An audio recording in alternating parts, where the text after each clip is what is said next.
In the 60s, Japan was struggling financially. They still had a lot to prove to the world, being on the losing side of World War II. The goods they were producing were not seen as good as the Western products, and there was a general skepticism around them. Their cars were also not seen as good, and struggled to sell overseas. There would be a car, though, that would challenge all of this. All the best cars in Europe and America. From the 911, Corvette, and J-Type. So modern and nice that even James Bond would put away his ass in her movie. But the 2000 GT did not just show that Japanese cars could be fast, it showed their quality and how well crafted they were. It also paved the way for iconic Japanese sports cars like the Skyline, Supra, RX-7, and LFA. This is the story of how the 2000 GT changed Japan. In 1962, the Suzuki Speedway had just been created. The track is now famous for being part of the Japanese car culture and hosting Formula One Grand Prix in Japan.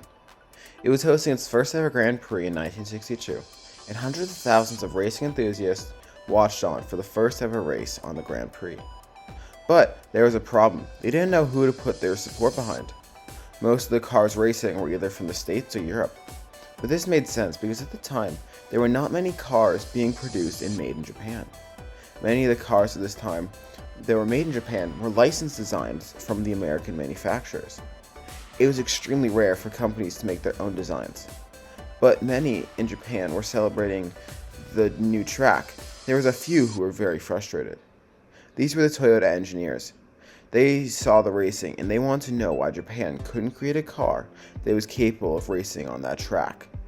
So Toyota designers would leave the race wanting to create a car that could race, and not just race, but win. A car that would demand respect around the world, but not just for Toyota, all of Japan, and the ability to make high quality cars and machines. You see, this made sense because Toyota was one of the only brands that did not license the other brands' cars. They used their own designs, but Toyota was not notable at this time. Their whole lineup was of boring pedestrian cars. They were very popular in Japan, but nowhere else in the world. Toyota's first car they ever exported to the United States was the Toyota Crown. This wasn't just the first car that Toyota exported, but the first car from Japan that would be shipped to the United States. Even though the Toyota Crown was extremely successful in Japan, when it came to the United States, it failed completely, selling only 287 cars, being an extreme failure. The reason for this failure, and why Toyota could not break into any other markets, is because they didn't have a halo car. Ford had the Firebird, Chevy had the Corvette, and in Europe, Porsche had the 911, Aston Martin had the DB4. Every established brand that had a production car had a rare, faster model that would bring excitement to the brand and bring people to buy their cars. So Toyota decided that they needed a halo car. At the same time, a few workers at Yamaha, another Japanese brand, were extremely motivated to create a supercar that could be one of the fastest in the world at the time. When Yamaha cut their car department because of financial constraints, those same engineers went to Nissan with their prototypes and designs for a car. And Nissan liked these plans because they were looking to create the next generation of their Z series. There were very serious talks between the two, but Nissan abandoned the project to work on other projects. But the engineers from Yamaha were still determined to make this concept a reality. So they went to Toyota, who was trying to change the perception from not only making pedestrian cars.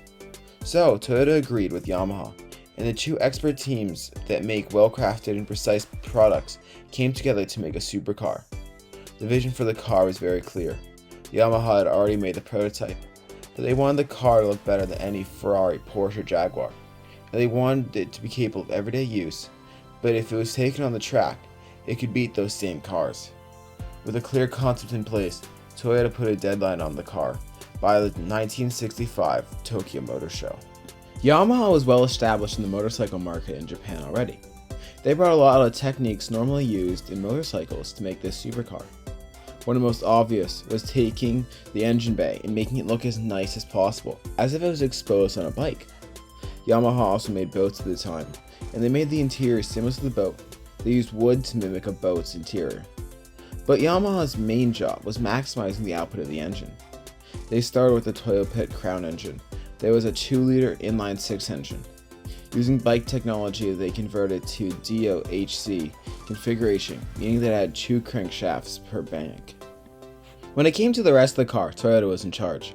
Because they had never made a car designed for performance before, they had no clue what they were doing. To understand what other brands were doing, they took apart a 911 and a Jaguar F-Type and a Lotus Elan. The chassis of the 2000 GT, not credited to, but was nearly identical to the Lotus Elan, in reduced twist and flex with a rigid steel backbone. The Toyota team, called Tosco at the time, was working on the sporty cars. This would eventually become Toyota Racing Development, or TRD, that would work on all of Toyota's sporty vehicles in the future. The two teams, using the prototype from Yamaha, created a second prototype that was ready for the world's eyes. And when the Tokyo Motor Show came in 1965, they were ready. The Toyota booth was the center of the attention. The prototype was like nothing else in the show. Even though there were many new cars like pedestrian and luxury cars, the 2000 GT was the center of attention. And now they had shown the car to the public, they needed something to prove its performance. Speed trials were conducted starting in October 1966. The trial targets included an average speed of 6, 12, 24, 48, and 72 hours of driving, and on average would run distances over 1,000, 5,000, and 10,000 miles. The 2000 GT would win the Suzuki 1,000 kilometers. It would also win the 24 Hours of Fuji and the Fuji 1,000 kilometers in 1967. And that's not all. Across 72 hours of Yatabe test circuit in Japan, and in 1968, a Tosco tuned 2000 GT averaged 128.76 miles per hour and broke speed records. The car successfully set 3 world records. That was even better than Toyota was expecting. The 2000 GT entered the limelight when James Bond used it in his movie You Only Live Twice. This is a big deal for Toyota, because being a star part of a major blockbuster like James Bond would give Toyota a huge amount of publicity. But Toyota almost wasn't the car in You Only Live Twice. Because Connery struggled to fit in the small Japanese coupe, the producers were going to change the car to an Aston Martin.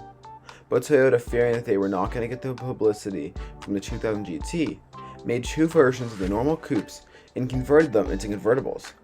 And with this movie and experience, even more of the world saw that the quality the Japanese manufacturers were able to produce. The original plan was to create 1,000 examples of the 2000 GT per month, but only 351 were made in total.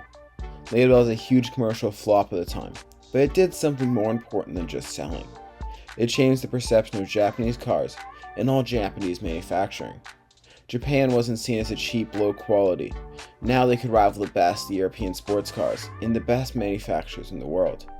The acceptance of Japanese cars in the United States increased dramatically, and when Toyota came back to the United States with the Corona, they had no problem selling. There is no doubt that a supercar that beat many records and beat the best sports cars of the day didn't help just a little bit.